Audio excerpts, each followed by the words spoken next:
Welcome back. The day has arrived. Contract negotiations between the United Auto Workers and the Big Three have officially begun. The union and Stellantis have started talks to try to iron out an agreement before contracts expire in September, and of course to try to avoid a possible strike. Let's bring in Jeff Gilbert, auto industry reporter with WWJ Newsradio. Jeff, thanks so much for joining us. Getting straight to it, who do you think has the upper hand?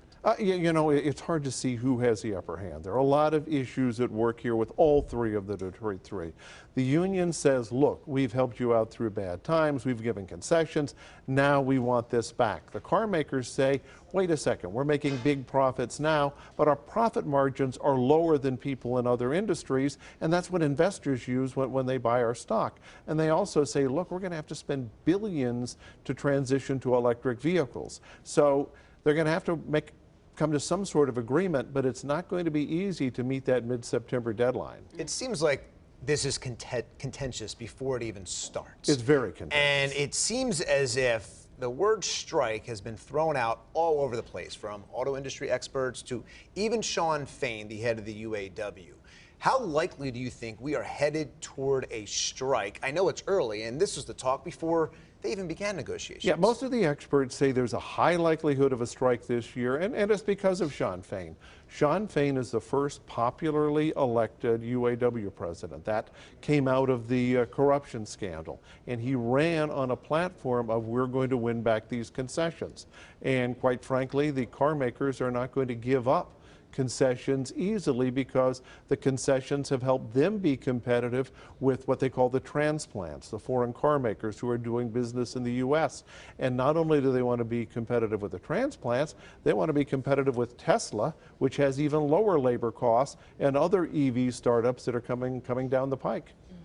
It's going to be hard to compete with no workers, though. I would think that would make them want to hurry up and figure out how to make this work for everyone. Yes, they're going to spend billions to transition, but what's the point if there's nobody there to put them together? Well, again, this is what happens in any kind of labor situation. Companies and unions decide, okay, can I last longer than the other person? For the union members, it'll be, can I stay on the not pickup lines. They want to be back on the pickup lines, but can I stay on the picket lines long enough to get what I want and cause maximum damage to the companies? To the companies, hey, is it worth taking a strike to save billions of dollars in labor costs? And a lot of times, you know, these are not perfect calculations that companies make. GM suffered a month-and-a-half long strike last time that cost them billions of dollars.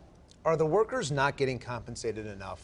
From everything you know, I mean, look, everybody always wants more, and it's never enough. No matter how much money you make, it's never enough. And of course, workers are going to be paid far less than what the CEOs of a company will make in any industry. But here in this case, do you see a situation where these workers do have a valid point that they should receive more money? I'm not going to be the judge of who has a valid point, who doesn't have a valid point. Smart man. But yeah, that's not my job. I'm a reporter.